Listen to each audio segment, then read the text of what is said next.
Assalamu alaikum and welcome to the Mad Mamluks. My name is Sim. Along with me is the host of Sultans in Sneakers. And Sneakers, right? Yep. Mahin Islam.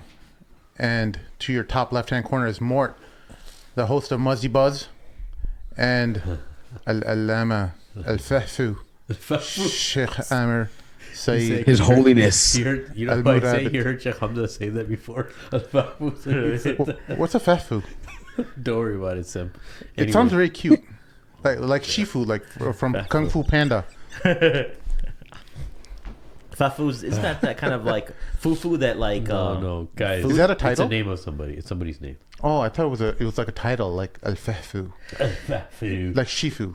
Like Shifu from Kung Fu Oh my Panda. God. No, it's not. No? No.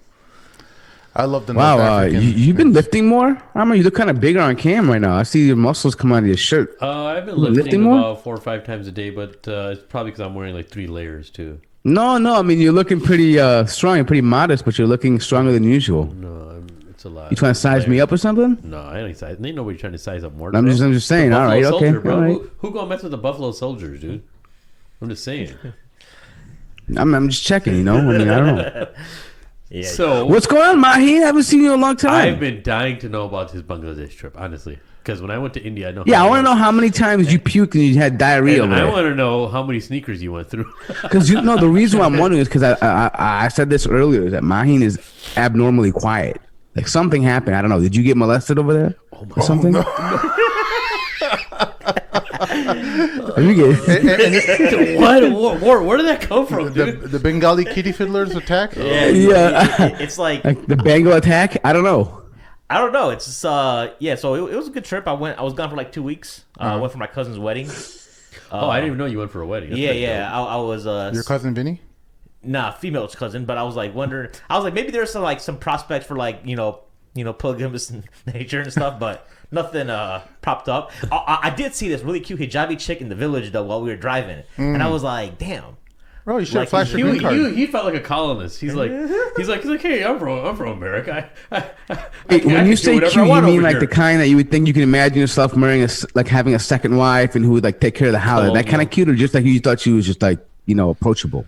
Like, The what do you mean? The first, not the approachable means like when you say approachable, it means someone who's who's not physically odious to look at.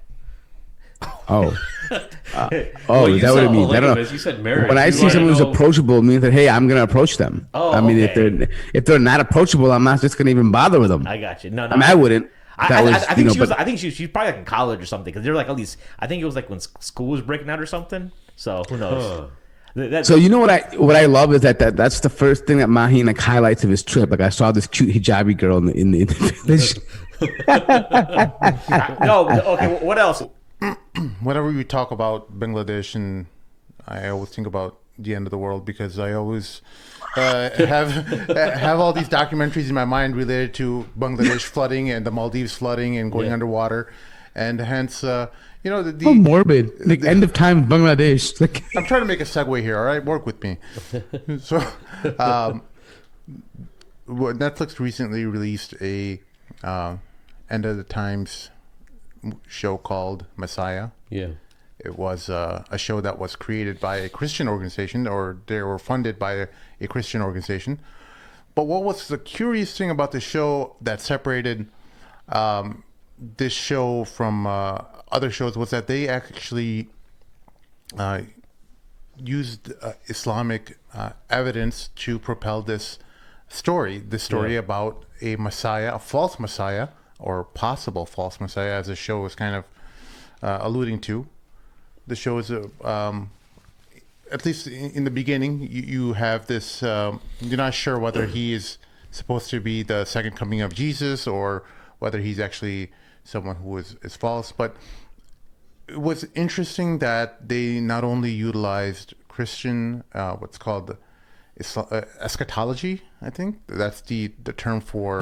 eschatology, yeah. The term for the study of the end of times of various religions. So we all gave it a shot. We all watched all the shows, all the episodes for the show, and I want to know your thoughts.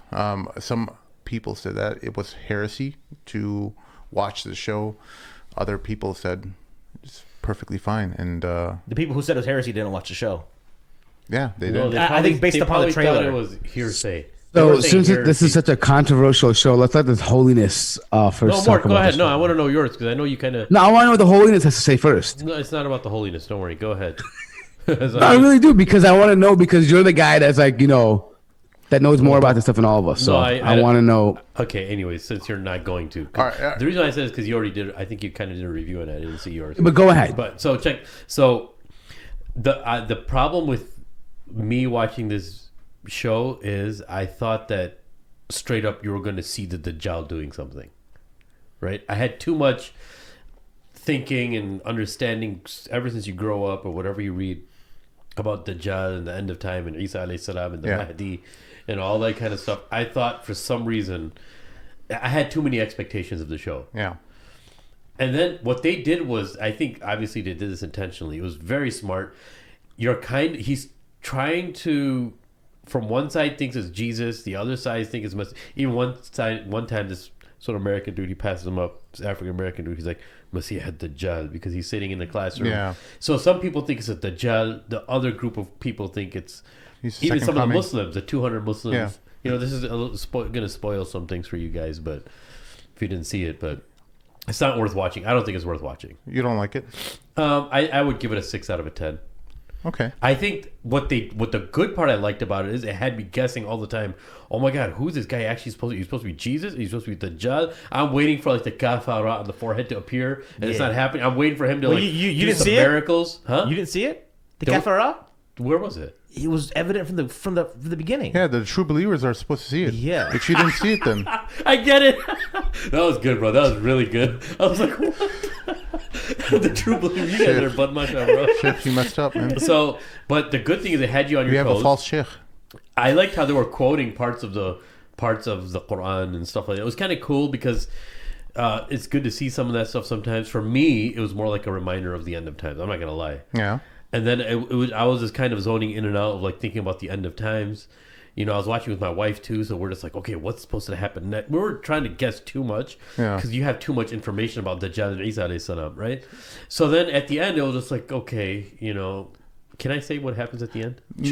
Well, so if anyone No, wants to don't spoil the show. If anyone wants to watch it, Darn it. yeah, let's not Well, just spoil put the end. spoiler alert. Put spoiler alert. Spoiler alert. So right, go ahead. let's build up to it. So first, the show is kind of making it seem like the Messiah could be a fraud, Yeah. could be legit, Dajjal. He could because be Dajjal. because He there's could many be- many yeah. of his miracles that he's performing can be done by people who are like the David Blaine types. Yeah. They're people Oh, yeah. who are magicians and they're masters at illusion, and there's perfectly rational explanations for his. And then they had the composure of him in the first few episodes, since we're talking about that. Yeah. He can be somebody very, very pious or someone who's very well, because he's just very calm all the time. Yeah. Right. And whenever people say something to him, he has like a good type of patience and tolerance, and like he's very understanding.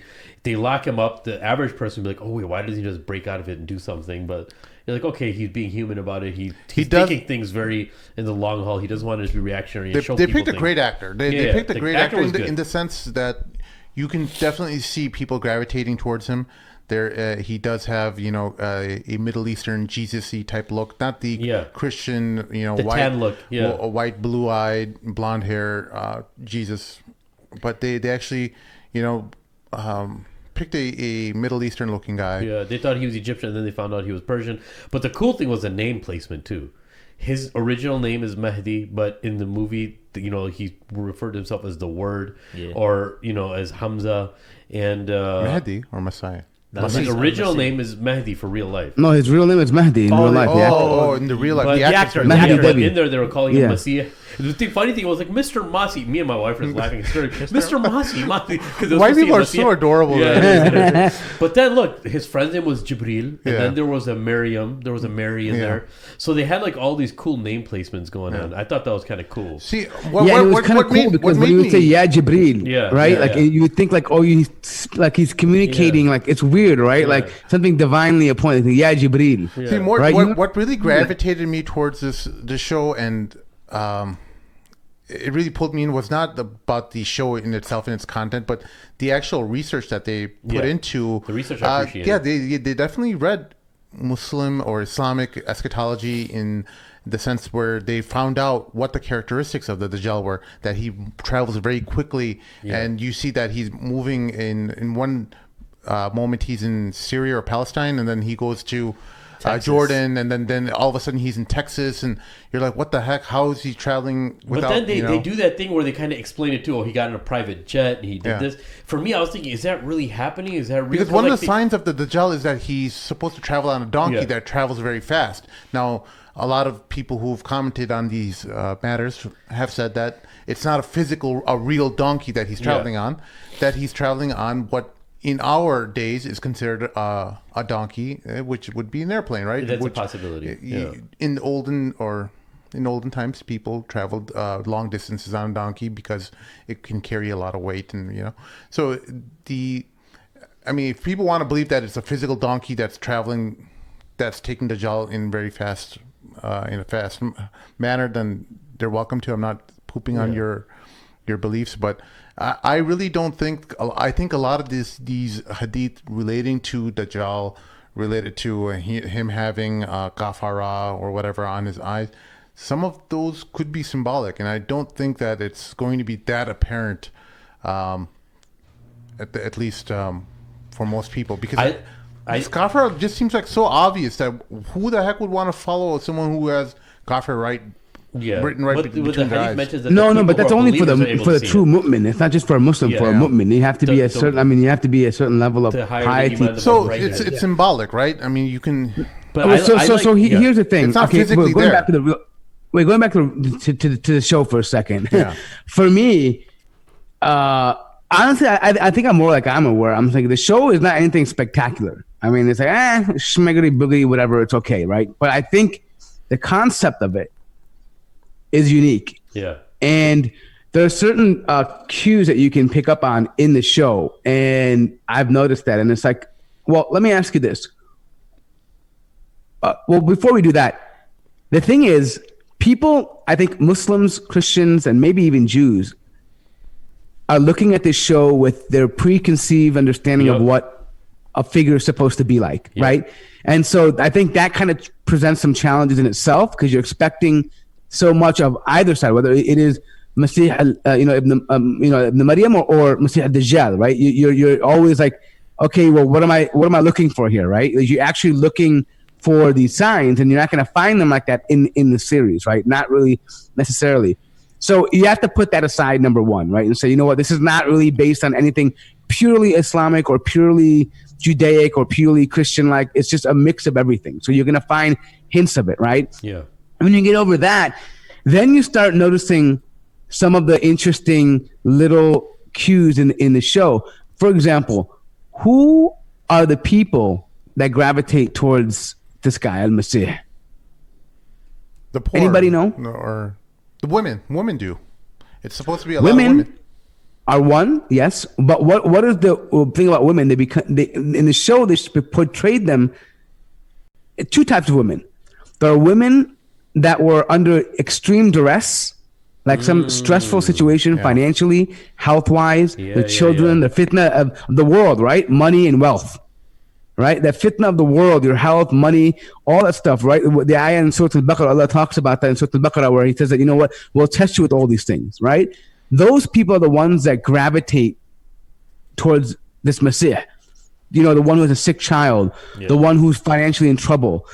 And then there's another woman who's the pastor's wife who's totally skeptical of him, right? But then she sees him walk over water. But she's still like not convinced, I think. And she's like, and then she's like, wait, maybe he could be it, right? But she's still skeptical. But that brings me to my other point. that if you look at the Muslims, the Christian, and even the Jew in the thing, they all rejected this idea. Like the true, remember the Imams were saying in the beginning, oh, he's violating the hadith of the Prophet sallallahu alaihi wasallam. Reject this man, right? And then the Christian originally came in and said, you know what, this man's a fraud. You know, anyone can do that. What's his quality? Where does he come from, right? And then even now, maybe per se, the Jew was kind of an atheist, right? Remember that? But even then, remember when he walks on water, the Jewish guy just walks away. Doesn't even care about it. Doesn't even flinch. Right, he just turns around at the Capitol and walks away like nothing happened, right? But it's usually the people that are suffering some kind of calamity that are gravitating towards this man, and I believe that's going to be pretty much an indication of, what type of people, the Dajjal will kind of, bring around him, right? Meaning that he's not going to bring people that are cool with their life, content with their life, right? He's not. I mean, the first people that will move are going to be these people. Right, they'll be his gathering. Once he got these individuals, and also look early on, the Palestinians in the desert, right? They had nowhere to go. They're walking around from Syria. They're refugees, right? People that are in trouble.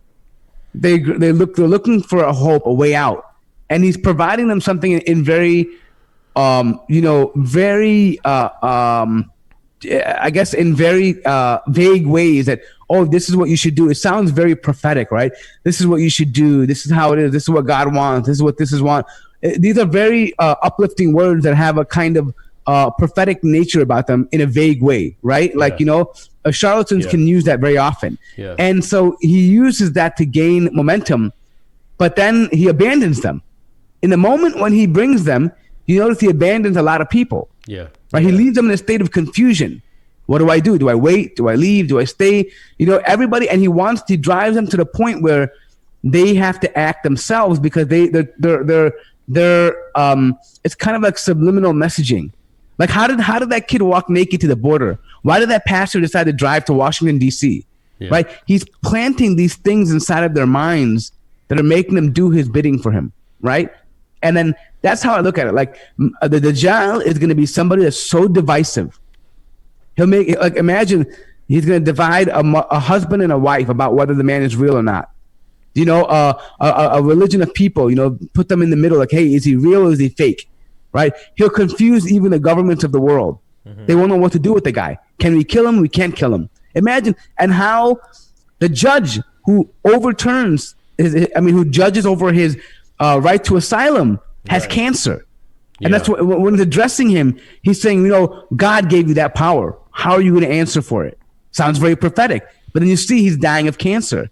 So you think, I don't want my last act to be something of arrogance, right? And ungodly like, right? So those kinds of things, and I think the Dajjal in the real world, Allah will give him that kind of power because it'll be a fitna. Yeah, right? He'll be able to bring will people give back him to life. the ability to also raise someone from the dead. And that's where that confused me because what they made in the show was that there's an overlap of what Isa alayhi salam is going to do and what Dajjal. So when he was bringing people back to life, it's like, okay, they're kind of toting both sides. Right? Right. And then there's one important thing, though, here. The one important thing, I wanted to highlight this. Yeah. But the thing is this, okay? That the ones that originally propped this man up were Muslims from the Middle East. Yeah. Right? The whole reason why they're investigating this guy is, and the thing is, I think they tried to show in a subtle way that these Muslims are not bad people. They're just stuck in a position and they're desperate. And now this man came to save them or help them, appear to help them. And so they followed him and they propped him up. And I think that's the Christian twist in a way that we have to go out and save these lost souls. They're going to be manipulated by this man, this antichrist against Jesus. And we have to go out and make sure they're portraying the Muslims as weak people who don't know better for themselves. Like they don't know that, this man is an antichrist, right? In a lot of ways, I think they're doing that. And they're showing it how he starts from among them. Go ahead. I'm not sure if that's fair because they have also a lot of the Christians that are in the United States who also followed him as well. So I think he's saying primarily it started there first. But it starts with the Muslims. It starts with the Muslims because it starts with the people who were not being allowed to enter, the Palestinians who were not right. So why do you think that is, though? I mean, they could have started with any group of people. They started with Muslims specifically. Of course, because that's where the whole thing is going to start from. the Messiah and No, they the could- Dajjal. they wouldn't have to- Where, No, where else would the- it start? I mean, there. I don't think it's a shot against Muslims. I think you're stretching. Well, there's nothing in their eschatology about Palestinians roaming around It the doesn't desert matter looking that, for a but home. Muslims are in the Middle East. It makes sense that. Yeah, but specifically the type of Muslims they picked up. It's Well, not they're just gonna- the Muslims. they're gonna be- desperate Muslims who don't know better for themselves. Well, I don't know. I think you're stretching. Yeah, because the Christian pastor is still like I agree with. Yeah. I see what Sim's saying. It's like I don't think there's equal. The one thing I would say is it's interesting to see how the secular materialist mind processes him. Oh yeah. So the Jews, there's no like religious Jews there, right? It's Yeah. all like Eva. Yeah, And he was the CIA. and Avram, agent. the Mossad guy. He's the They're Mossad both like agent. secular dudes, right? Yeah. Yeah. Uh, And they're trying to basically make used they're trying to make the law. Messiah look like a Russian agent. Yeah. They're convinced that he's a fraud and that we have to figure out which international actor he's playing for. Yeah. And But the crazy thing was though they threw something else in there when they said that he had these mental conditions. He grew up actually in Iran. He has a brother, and then they show his brother do magic too. Do you remember that episode? And Yeah, then it yeah. says that he was a magician too, taught by his uncle. So then that throws something else in there. Yeah. Okay, does this have anything? Like I went through a phase when I was watching it. I was like, dude, does this actually have anything to do with Dajjal anymore or no? so that's the thing. Now what the show is in the beginning at least It throws you off a lot. What I liked was that it kept you guessing in that sense that maybe the show is trying to actually say that he is the Messiah from a Christian perspective Yeah. because the Christians do believe in a Messiah, but they also do believe in a Antichrist as well. So where maybe they're going to be another character who is the actual Antichrist later on, maybe in the second season, who knows? But I was trying to figure out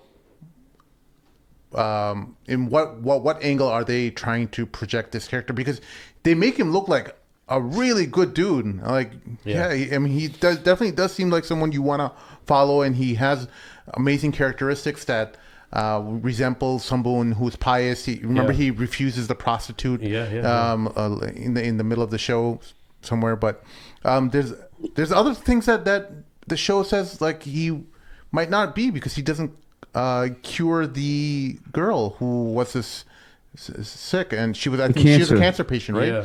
And The dog he shot. yeah, The dog, he shoots the dog. Yeah, he shoots a dog in the tornado scene. So And then remember Right, that scene about the woman, like where are the women, and like he got pissed, he kicked the guy in the ground. yeah.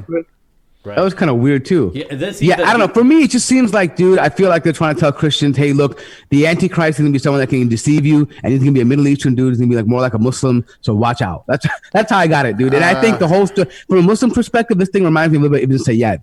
Like they don't know what he is, but is he really the Antichrist? But No, he's not. But from the Christian eschatology, the true Messiah or the true second coming of Isa will be in the Middle East as well. So you can't have it both ways. From what I've read about the Christian eschatology is that they like it will be like a learned Christian would believe he's not Jesus, because it would be apparent to the world, right? There wouldn't be. This Well, he's going to confusion. descend down in Jerusalem on the Mount of Olive. I mean, he's going to come down from the skies. not and he's gonna- Jerusalem, in a mosque in Syria. No. What I'm mosque? saying the Christians believe he'll descend down in the sky on the Mount of Olives, and he'll come down in the Galilee over in that region. Actually, Mount Armageddon. Armageddon is the mountain. That's the mountain. What? Gideon. Gideon? What are you talking about? Yeah. Well, it's that Armageddon comes from that area. It's the mountain of where Jesus is going to come back down, descend on top of in He's saying that's what they call in Armageddon Jerusalem. because of the mountain. Oh, Yeah, because of and the so mountain. they believe that that's where the whole world Armageddon comes from. That's why they're pushing the evangelicals, by the way, who these producers are. Yeah. Their idea is that all the Jews have to return to the homeland, and Jesus will descend upon them, and they will be like little butterflies around him, watching him either convert these Jews or kill them off. Right. So So, from and, then Islamic- he'll be the king of the world. From the And Islamic that people reckon- perspective, huh? From the Islamic perspective, none of this happens until the Armageddon happens, the Malhama al-Kubra, the Great War, the war to end all wars. First This is Al-Mahdi has to come. Yeah.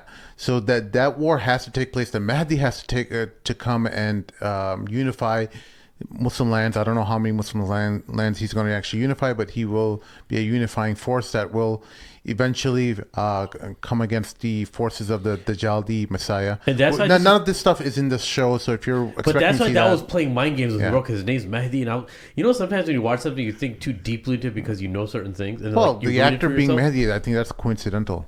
You think that's coincidental? What do you mean? You think he said? Well, You don't think that yeah, adds he's more good. to it? His No, name, but I You don't don't think think they- it's a double whammy? I don't think like, they picked his name because. Yeah, I agree with that. I don't think he picked the whole thing of Mehdi, it but is- I think he's an actor. I mean, he did if, good if with we are his going to job. examine it from if we're going to look from a Muslim lens, I think it is that is I see where you're coming from because they may have not have cared that his but name for is Mehdi. us, I'm watching this. I'm like, dude, this guy's name is Mehdi. The other thing though is this: it's I'm not saying that he's the Mehdi now, or No, he's not even I'm being as if he's the Mehdi in the show. when But I'm saying it's listening to crazy. you, I'm like, from what I interpreted when you were saying was that the showrunner said, "Hey, his name is Mehdi. We gotta."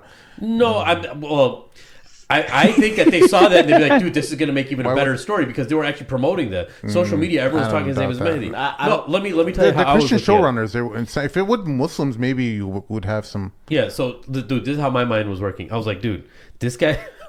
How now the that I holy think about it, it's mind kind of work. crazy. No, this guy's name is Mehdi. He's probably going to be playing the Dajjal, right? And then there's the thing of Isa. Like, I'm thinking about the whole process of how Yom Al Qiyamah is occurring, right? Yeah. There's a Mahdi. Dajjal is from amongst the last of the small signs and the bridge to the biggest sign, right? Yeah. That's how he is, right? So Dajjal plays both small signs and big signs of Yom Al Qiyamah. Yeah. End of the small and beginning of the big. Yeah. And I'm just thinking, I was like, dude, this guy's name is like, I'm not even referring to his name in the thing. Like in my background, like I'm thinking there's gonna be something in the plot about Yeah. Mehdi too, Yeah. right? No, I don't think so. I think Yeah. I think you're getting into Alex Jones territory. Yeah. Is that what that is? Yeah. The one thing though, I don't know if you guys. He's a wise man though. Hey, I don't know if you guys felt this or not. Like whenever I felt myself pulling for him, I got scared. What are you pulling for? You know how you're watching a movie and you're like pulling for the protagonist? You were rooting for the Dajjal? you know what I'm saying? Like No, because no. because I saw that happening. You like, I dude, know- you I should know what do you're this saying. because they were he's showing dealing him. with he's dealing with like Israelis. Yeah, and you're yeah. like, oh, you know what you want? Yeah. But like, you know what I'm okay, saying? Okay, I see that. I see that. No, you yeah. actually start taking his side, and that's what I was telling my wife. Yeah, especially I was when like, he- bro, this is playing mind games with me, bro. I'm siding with the Dajjal, bro. Yeah, but especially when he calls out like Aviram, the Jewish agent. Yeah, he yeah. knows like stuff about him that Yeah. like how the hell does he even know this Right. stuff? You know, Yeah, his yeah. personal And after you found out he details killed about that his kid, I personal was life. like, yeah, do something to him. Do something. Yeah. So the whole thing about the magic and stuff, like when he even sits down and talks to people, he knows everything about them. Yeah. I was like, okay, there's some people that are really good at that. They can kind of tell. But he was just like knowing about people and like, I was like, man, how am I supposed to take Oh, this, bro? especially like remember the pool scene where Yeah. Aviram's like telling him Why don't you to walk on water? walk on water. I'm like, yeah, go ahead, do it. Just prove it to Yeah, him. yeah, Like, wait a second, he's the Dajjal. Don't prove it to him. No, but then that's what I was saying. Like, You know what this reminds me of, guys? Hold on. I have to do this. I'm sorry. This is gonna throw back. Hold on, Sim. Just give me a second. Four I'm just lions. He's gonna do something about 4 lions, I bet, right? And everybody knows that Hazrat Isa alayhi salam is going to come back. Hey, put it on video. Put it on video. I can't. Oh, That I myself is Imam Mehdi. Imam Mehendi. The guy in the background He's was like the best. Imam Mendy. And no, this is the funniest it- thing. I mean, you know what? The Is reason it why I'm Mehendi thinking that Arab dish? Monday. yeah, the Arabic. Yeah, no, we'll go. No, but I mean, Mendy. I don't want to play the whole thing. But the thing is, dude, you know, for Muslims, like every like decade, there's like 10 Mahdis that come out. Like Ana Mahdi al-Muntadar. Like I mean, I remember even like people from Iraq, people from Yemen, Yeah, yeah. people from Pakistan, India. Everyone's al-Mahdi. Everybody wants to be al-Mahdi. There was a female Also, Mahdi too once. is that what I tell myself constantly is that al-Mahdi doesn't even know he's going to be al-Mahdi. Yeah. He doesn't know he's going to be al-Mahdi. I mean, we know attributes of al-Mahdi, but no one really knows. This is not something that you're going to say, oh my God. There will be certain definitive actions that happen later on, but no one can say, I claim, I am the Mahdi.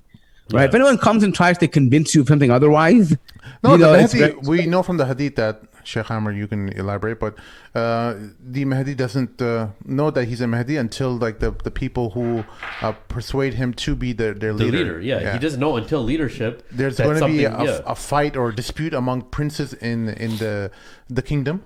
Let's just say the kingdom exists in that time. I think about something of some treasure, right? It would be, or is it the treasure that they'll have a disagreement about? Some findings, something. Apparently, he'll reject even authority. He doesn't want it. Yeah, like he he'll doesn't want reject it. Yep, just like the Actually, I Khulafa. believe I don't know how authentic this is, but apparently he won't think he's not fitting of it because he had. I don't want to say he has a past, but he feels he's sinful. I mean that he's committed sins that he shouldn't be. Like he's not fitted for that role. Yes, essentially, you're correct on right? that. But remember, but that's very.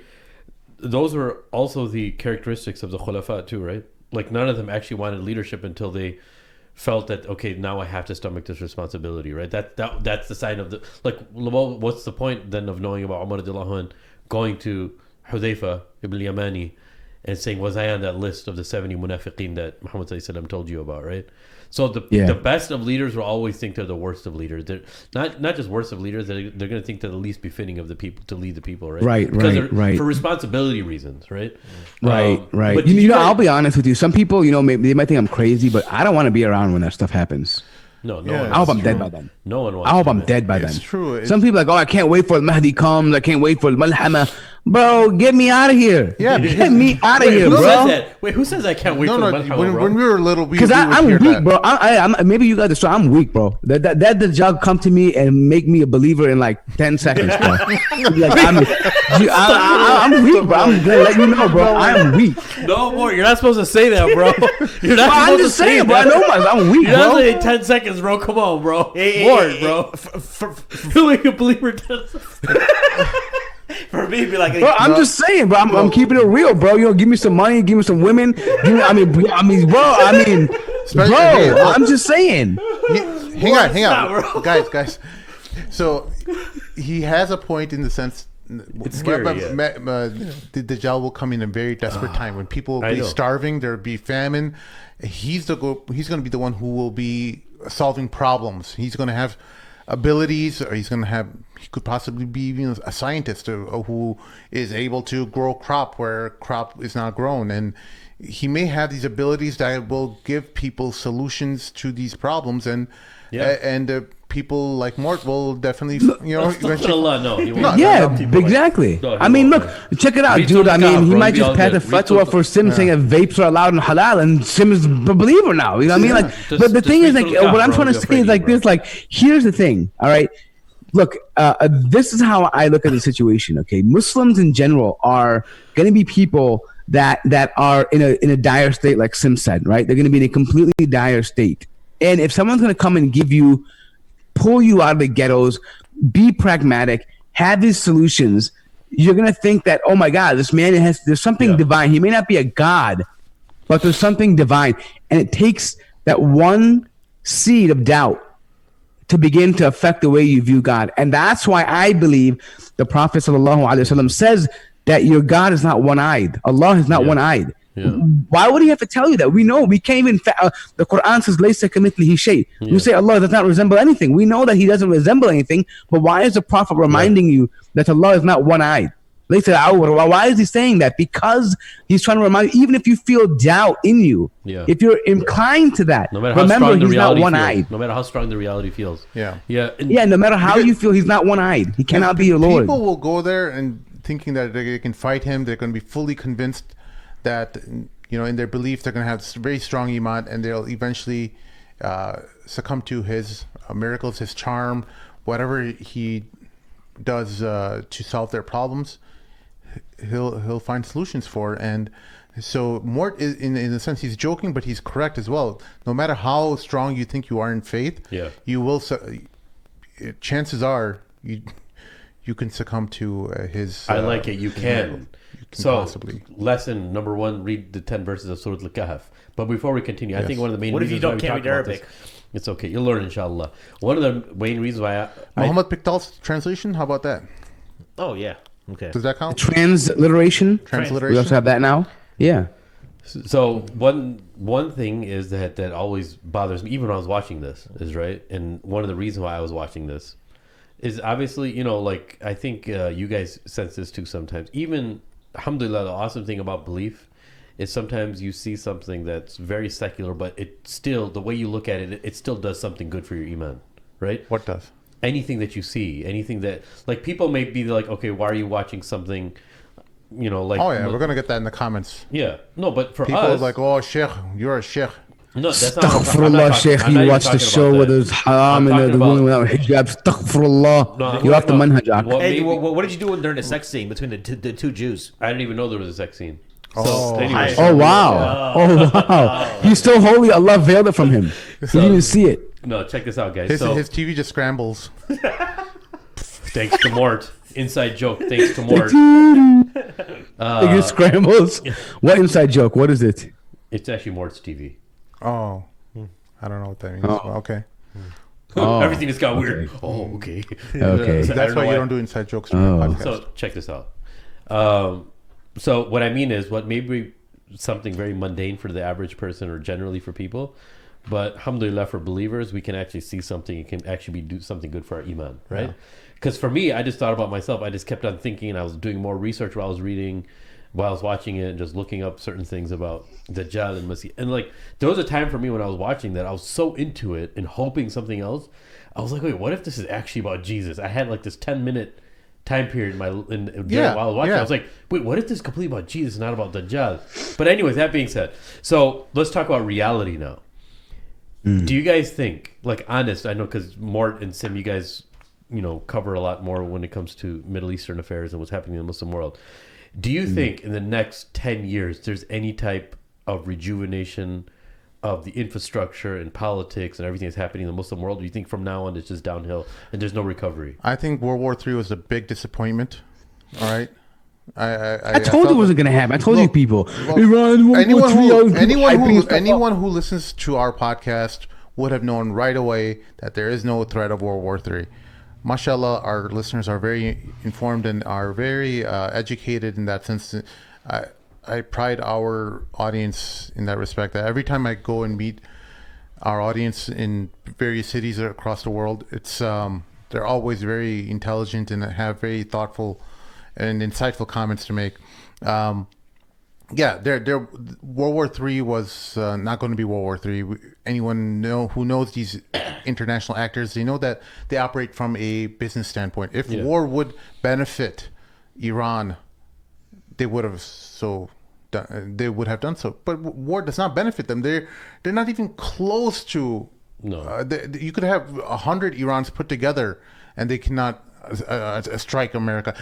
The United States could have killed the equivalent of Soleimani 10 times, and Iran would still not attack. Of the United course. States, Well, okay? not only that, Sim. Forget You that. are Just out of your mind. Then these political pundits, I'm so glad they were exposed. People who were actually proposing the idea that Iran, there could be a greater Middle Eastern escalation.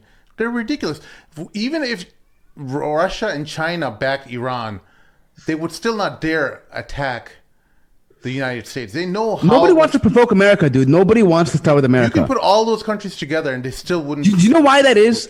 Have a. Do you know why that is? Do you know why that is? Because America's military is so incredibly huge, bro. But it's not just about the military being huge. It's about the strategic point of the military. Yeah. America has aircraft carriers all over the world. It's about the mobility of the military, Not right? yet. They can be at any given point within an hour. You see, most Literally, part- see, I mean, the United Kingdom, right? They have a great navy and stuff. The United States has 3 of those navies. Okay, and the United I don't Kingdom even prides think it's itself. about. I don't even think it's about power yet. I Yeah. think that's a later stage to talk about. No, I'm I just think saying- it's about Yeah. who's actually making deals with each other and the interests of each other. well, I right? mean, you're. Well, wait a minute. I don't think Iranians and Americans are in cahoots. I don't think that's. I mean, I'm not going to say that part. I think there's legitimately bad blood between, but not because it's like Muslim and that stuff. No, No, not there's because other Muslim, no, things it's that are going monetary. on. It's monetary, But no, of course. I don't believe that the Iranians are in cahoots with the Americans. The Americans generally don't like the Iranian foreign policy, and they will do everything to curb it. But here's what I believe: that attack on Qasem Soleimani came down from the request of, I believe. Okay, People in the Iran. Saudi family, No. Saudi family. I think there Because were people in Iran who wanted him gone as well. Well, that's maybe I don't know. I think I'll tell you why I believe that maybe that might have been it. Maybe there's something within also because there are some actors within Iran that work with the Saudi government as well too. There's some within there. This is politics, but let's face it. Saudi Arabia is doing horrible in Yemen against the Houthis. And Qasem Soleimani he's in charge of all these foreign militias. And in Syria as well too. In Syria as well too. In Syria, he's the one who's he was responsible for all. He started Hezbollah. Yeah. He handed it over to Nasrallah. He was the chief architect of. He wasn't a dumb man. He was a very smart, a very capable general. Dead or like him or not, but he was a very capable, very smart individual. He understood how the global politics worked. He understood how to provoke people. He understood how to motivate these little individual militias to act on behalf of Iran's foreign policy. Now, I believe that Saudi Arabia realized that they're losing this war in Yemen. There's no way they can win, and they cannot progress in the sovereign fund they've already released without ending this war. They cannot end this war without looking either, if they end it themselves, they look like they lost, right? And they can't, and that looks bad for them. They wasted all this money. I believe it came down from them, and I'll tell you why. Did you know that last week that Al-Shabaab attacked an American embassy in Kenya? Yeah. And there's no drone strike, missile, anything on Shabaab in Somalia. Nothing. Not even the news.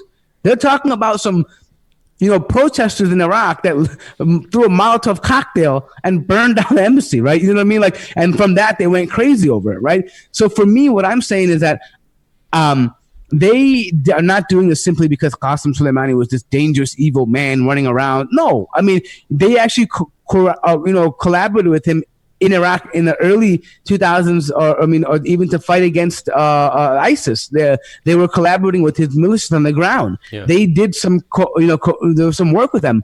I think at the end of the day, it simply came down from other allies. And the reason why I also believe that is because America had many opportunities, along with Israel, to kill Qasem Soleimani many times over in the last decade. At times, and even Israel itself admits that we didn't kill Qasem Soleimani because we believe it was mutual interest to keep him alive.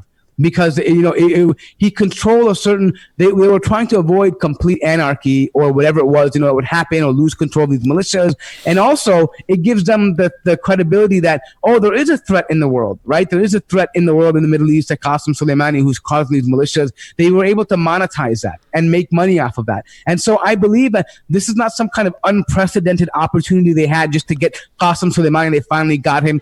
No, this was very well planned. It was methodical. It was. They decided this was the perfect time to do it. And if I can make an example for a lot of people who are in the United States who know a lot of the gang violence that happens in the 90s and the 80s and 90s, what the many cities and mayors, and they started targeting a lot of the leaders of gangs.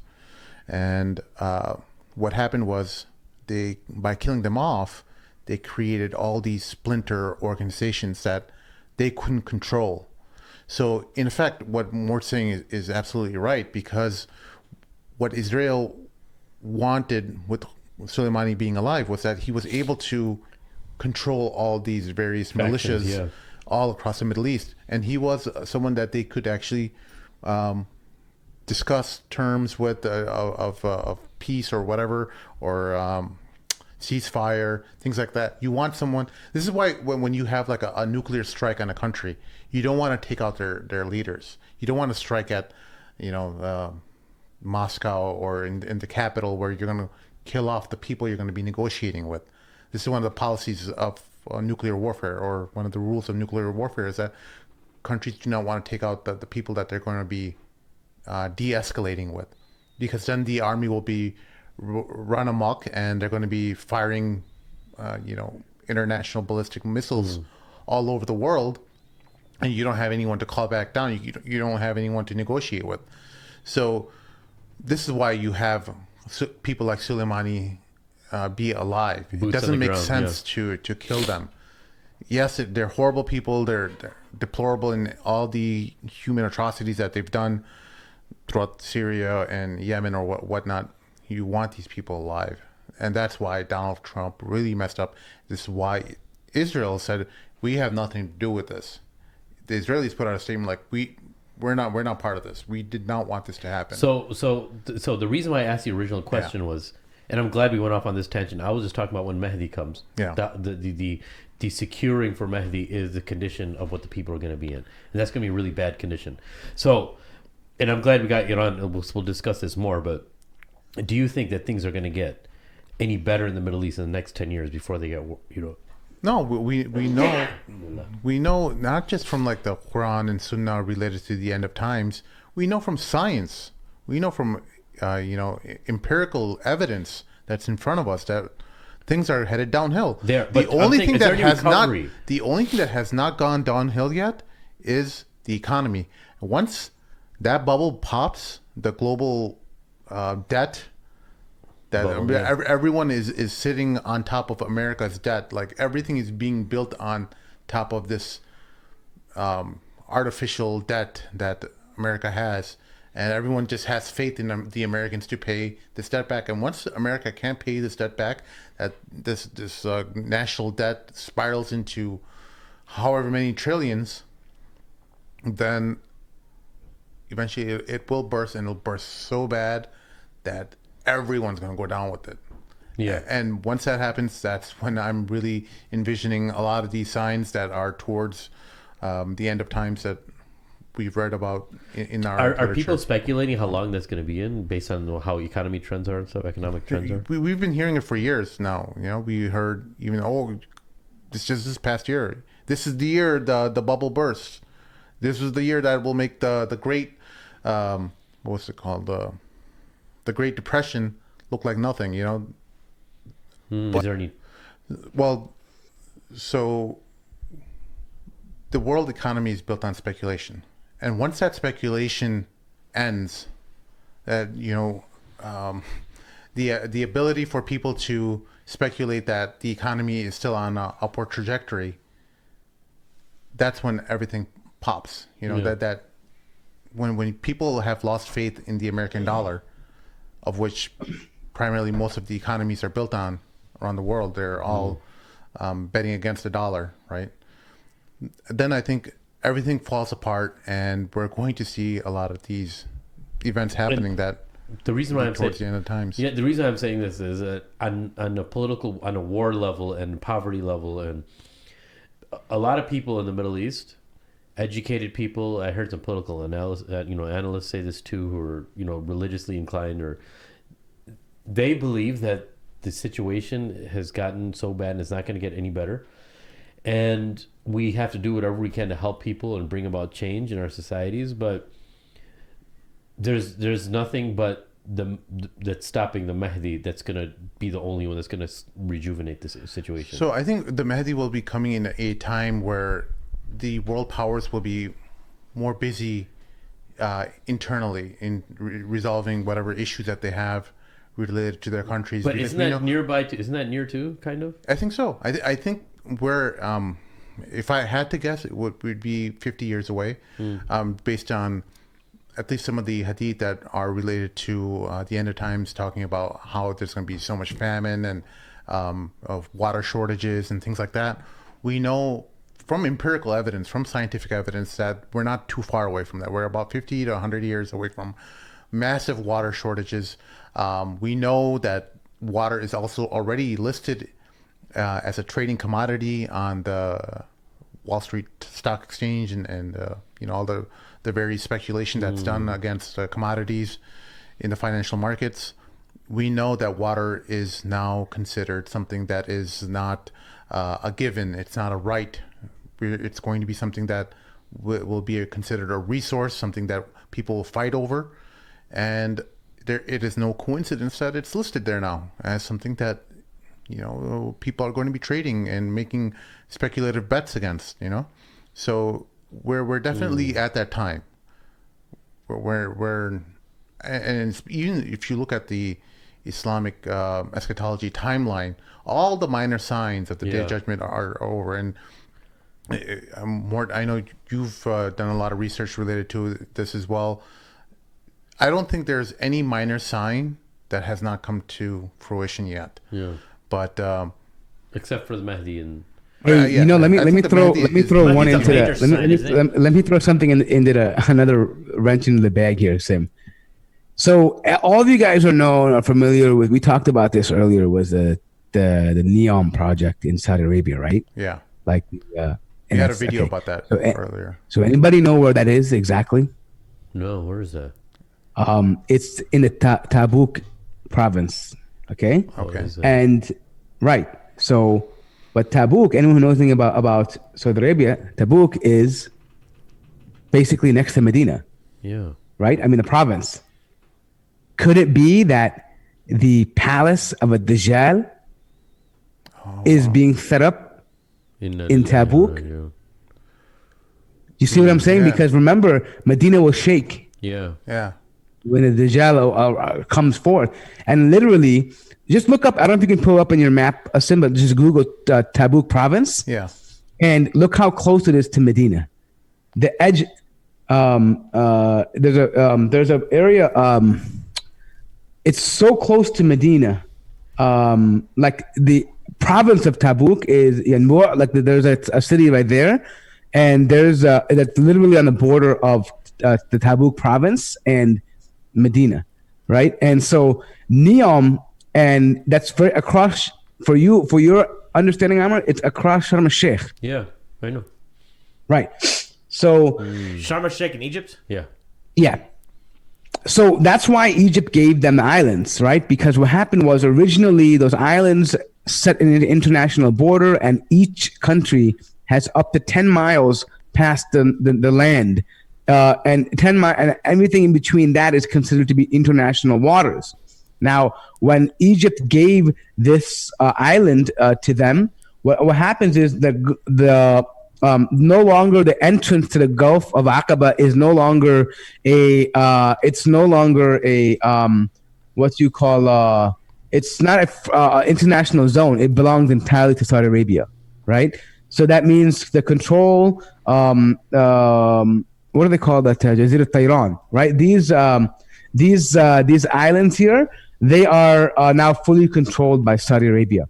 And this is exactly where the Neom project is happening. Guess what else is in the Tabuk province? Take a guess what else is there, Oh, more. I don't historically speaking. know. You're scaring us. That was more. the battle, right? Can we just stop over here? Well, there's battle, but there's even before this time of Sayyidina Muhammad Sorry. sallallahu alayhi wasallam. I'll give you a hint. Jabal Lawz.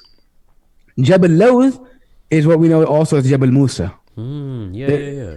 The people of that area, they believe that is actually where Sayyidina Musa alayhi salam received the Torah from that area.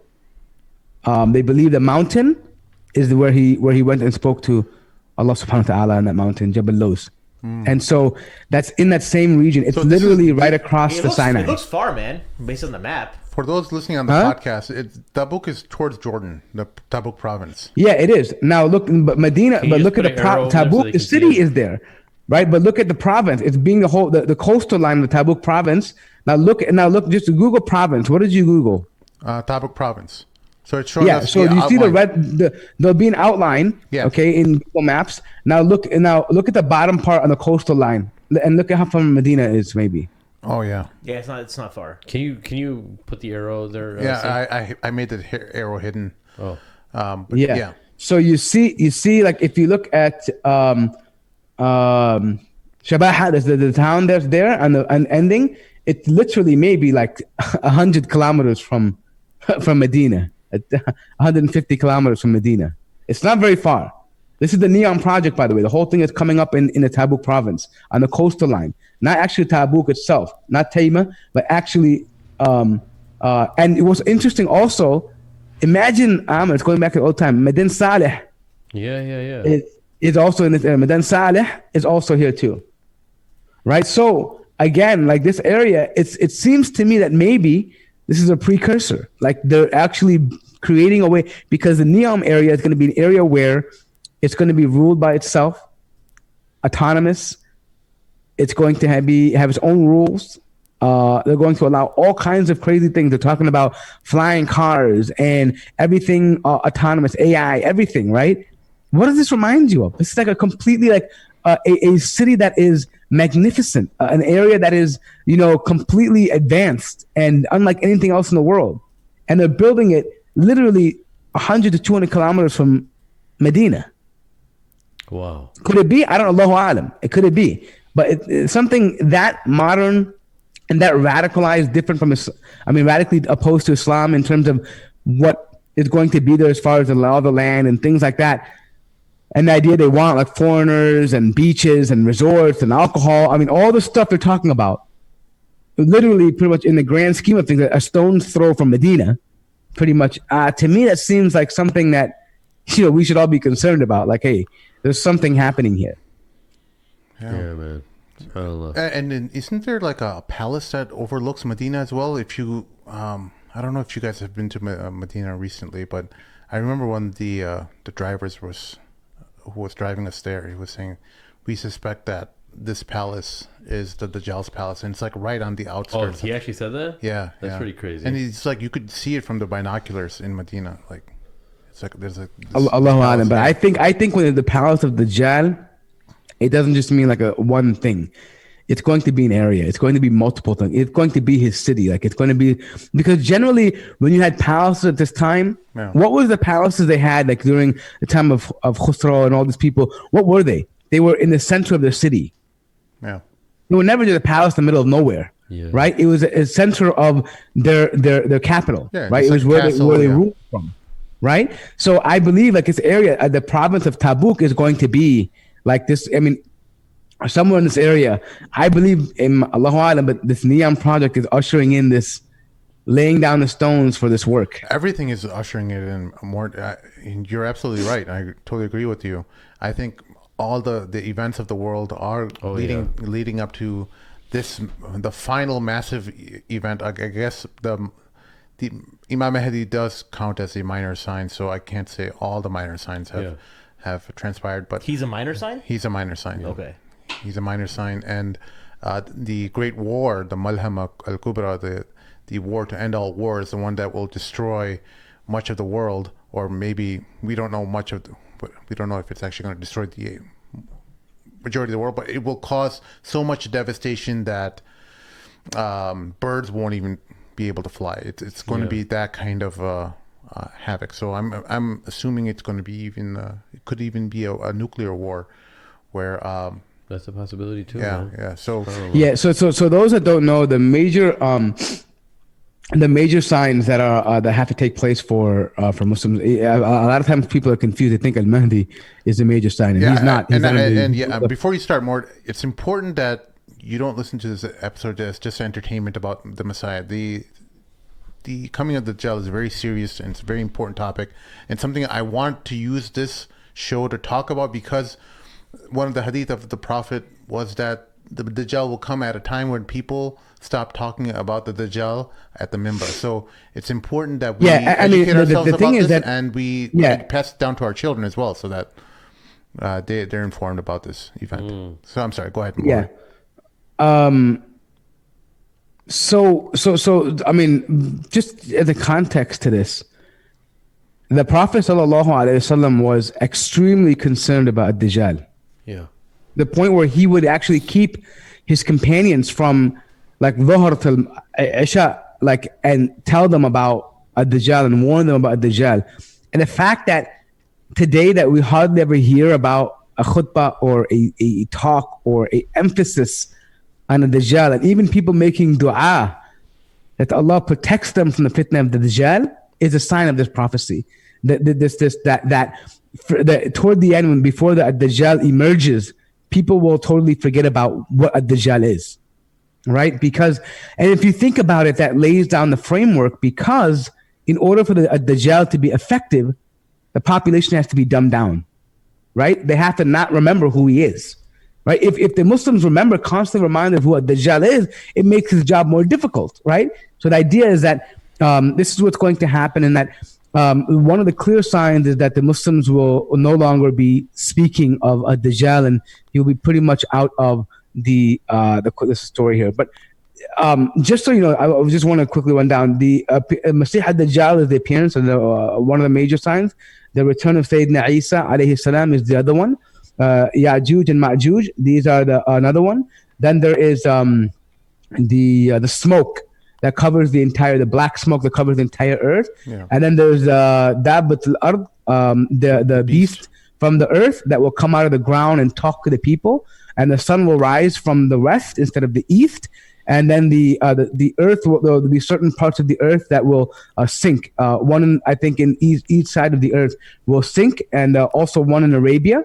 The earth will basically swallow things up, and some people believe that will also be swallow up an army or something of that nature. But those are debatable. But The final sign is the final sign is the sun rising out of the west. The what?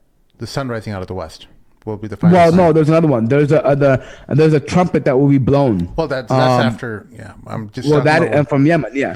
I know, but that is the final sign. I mean, that at that time, like, the fire will come out of Yemen, and it should and then it'll gather people, right? Manshul Qiyamah, like it'll gather them until the Yom al Qiyamah, and the trumpet will be blown. So that'll be like, at that point you're done. I mean, there's no you got it. We know that repentance isn't accepted after the trumpet is blown, right? The trumpet, that's and there's also something about one of the hadiths talked about once the major signs start, everything will continue as if like beads falling from a necklace. Yeah, a broken. So it's just going to be one after another, boom, boom, boom, boom, and it's going to happen very quick, very fast. May Allah subhanahu wa ta'ala protect us. Thank you all for joining us this afternoon. Do you guys have any closing thoughts? Anything new happening on Sultans and Sneakers? No, my main takeaway from the Messiah show was if you guys watched Rami, the chick he bangs in after Taraweeh is the professor in Messiah. That's what it was like. I was like profound. I was like, whoa, that was so dope. Wow. I actually thought you were gonna, I was I was like, oh, I feel bad, bro. We didn't even give him an opportunity. We were just talking so much to reflect about Messiah. This is what he says. I was about to be like, sorry, bro, that we didn't get a chance to give you an opportunity. We were just mouthing off the whole time. Actually, I didn't hook up some of my money was like 2 weeks ago. So I know we get to talk about it, dude, but just so you guys know, Sultan Qaboos died. Yeah. So now Oman is in the transitional period. 3-day morning. Make dua for the Omanis that there's nothing bad happens to them. I mean, because this is a time that we know sometimes internal strife happens. Wow. So hopefully the people of Oman stay safe. Aren't they Kharijites? The Ibadiyya are the neo Khawarij that left. They reformed themselves, but not everybody in Oman is Ibadi. Okay, gotcha. Yeah. All right. There's a lot of people. All right. Well, and I prefer that much more over the Itna Ashara, anyways. Okay. All right, guys. No World War III. Questions, comments, concerns, you can email us at themadmamluks@gmail.com, or sorry, info@themadmamluks.com, sorry. And make sure to help us out on patreon.com/themadmamluks. We don't make money off YouTube. For anyone who's thinking that this is a channel that makes thousands of dollars, most of our videos are demonetized from YouTube for whatever reason. We think it's racism. Some people think it's sexism.